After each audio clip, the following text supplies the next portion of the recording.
Mala mala, she lar mala gwani kundial, tinte yetin according to your time and yadun ke nyamandun nyamaltang. Alamasi de me message mo direct ka by President Dungambel ni galwaron jal. Uncle interview du chene disappoint. And min chawo comment section te ne iti liakaji. Kene iti lat ko ngwag jok chiete ke mi shidwir. Cha video cha go rami mi bia wo interpret mi bia la loida ko kwaja tok buny ala kon chine disappoint ke chimuda che yaten amanu mudu bo che yaten karwado ko mi chi time che ban ko lat kana duor goro duor de ja lat ke bere clear atela mi de taten right mi chuale maybe I'm not sure. Chi roi mi de roi karami mi kula tane jan ka gambele. Manager dung benga naga bar me jin nga jewo naga bar. Ambulance nga jewo pa da bar ka bol. Amana bazni tila pat kani siang tarbiyelu kuma tila wa kap ka pinda duop tala mugo dongtin ikene wo diya waje.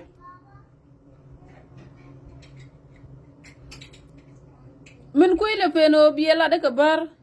kanti la tuwa kur ibne tiro ne ti mag bne tiro ti ko ben kuine o bari kala nuwer bananago ki kala ka yik penyo ki bar akala tarbiyali la ka bana pado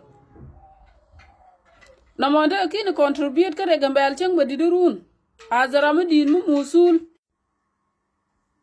kayela chi amana ki na kan ji gambal chere ka yen diet kien yen jen nyamadan kama ko jare jina rwach a chi ko rere jin ko la nga bi to ko le balado ko runa la matu ba shu bana ten be shu la da ten shanga ko che ko ka bi shu ban tel choice biro ko le lo ko mu ke ci jaw du ci youtube da dunya na tan ko yo tuk bunya rwach ke jita le jakatan ko ala tan ko gulta le jan tok mala ala da ngwa ne jin ci kutini ku ta ga to kala ku bari irin ngwa ga ngaji randar right ke I'm not sure kemi you are very sure of it ne dialan ko nen ku lat ken dor dialan ci ku yuairej bi be den dien be for bite ka jin mi ci ku ta ka nen e gujine de ko na dong ta ka garwush aku ganen amu ken shiod na di ga shulat jejan ujogi le la we cham churu ene di e shulara ramla na ku ke Ethiopia min na nuori min na ka nuori ka tede bar e ujogi le kame wa shiriet ko liangane je wa shiriet ci ala matu she jog e kuara bol no ke baban yen di ban yen ran ke di wone you were not sure about it really hey dor chena ku dalalong ala obrama bo be shiede ngat bu ngwana rame pan ba shuwo nori kala kwar ke no i kala ka dunkini jawdu kula kamraran ta me shaji kot de wo garwono kot kana jabang dunkini jawdu kini e kula kamrara churu na ku de za po ni jin a wiro ke dew no ka mutunci yot de wo shaji kot de wo nori shi kan kwar ke no lut ani ga kwa nakta de do aka kwa yen ka te de do ko lugan tama ci duo bande jal ke jabere clear ci yo joy ke lo bala kon li ni joy kien and I'm not sure that o ba te ngado bo mo ba wi bilu ara kwibar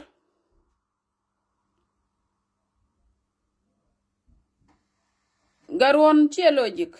min ci lel ci amdara na let kana ka tinga je e shanka ne ke jek ami yarom kuoratin ka duo banana di kuoru di yarom tin ke je shi kuch ni mana na cha confuse na tar comment section ni te ka ne ti wa wut panyi ka ne ti bu wa e shi jan ta de ye la da chero do go ra mu bi lo ja ko ko ja tok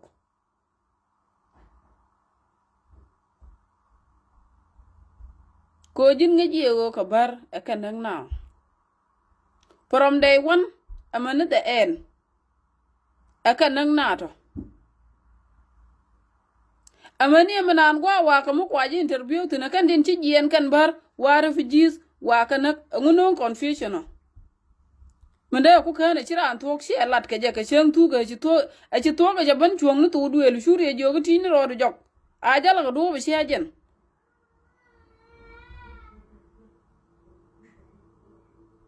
shine di za ponya ko ne yenne ne de konon kula musulatin ta wich de ber de ka yat nan ta de dun ala o shi ada luang ka yen mi shi aro dun nga de ngu ku yen tan ko le ja kap ka pinyo len la nong nu obu te du yana le matu bala ban ta rem ran la ro da ere ni en nyama le me shi en luang de na joge ne me a shi no tin shi en bu luang ka le ko ido bi zo shi bu luang ka le ma shi nga jogo ba yi na point mi je roi du ma dan bo ka te jin ko ndeben danan cha min cha ngona ber ci bala ni jo ngodu ci bala ni ngodu ala o ci ber jo bo chode jo ngoda kwa loy de opot changer long min chele ngane ne jawdu ana amberi sure that do amene gan wara mo do dien kene ngado jo me de kwen jin point jin galwaron gan wari shi kanak jawdu manan mo kene ngaji go gan wari shi kanak ko ala roj mu ryob ha amara ma luga la action mu ryob la jalla de ba shi wo ka bar kana nuwari akan nyon kana e jana gore ba jiduro ba ka shupal ba ne tin nyon ka wetin pen ka development wet pen ka je ken tinuna shunga shi bar tane ba ka shupal ba shi wo ka jiga mbal dial bine dial bi ka shuta ka credit mi je ka something mi di shula ra je ka bar shi na nakto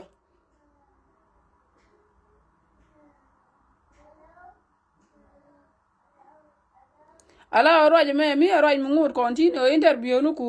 ngut ke bara goro rodo duo mu brodo war ke je ko ci rodo chore jantama lak ci rodo chonatin go do mu brodo nyobo wer ke je e bi tok bi jago be je jakalo ci amore tel mi jeng mi ci kana lel ci amore kan bar kan kadab ci amore tel ne ti ci kan kanak ci amor kan tarbiyel kan ka kapin tele area dien min la wi aliutun la liu na ke area bar na mo karwa da bo ngura ke ni na an sa de ji moy go di wa wet kan mo ba kula la ro ko jeje ke liu na ke area bar te ga no de jien de na o pot ke area bar ba tarbil ba kapin mi ci min ta ga niu la na ja kwar yob nuere de ka jien ba kana ambulance ba kana kapin ka abol garon nuere de kana jien bikan tarbiyale bikan go bim ka bol na mo jatin karwa du na mo ke ne gwe an janga disappoint ko liya na tere gambel aliya mugoro de la dolor shi aliya mugoro adera ro shi shuur kamala de ala masi de me shiara je a weli ngwandit biate mal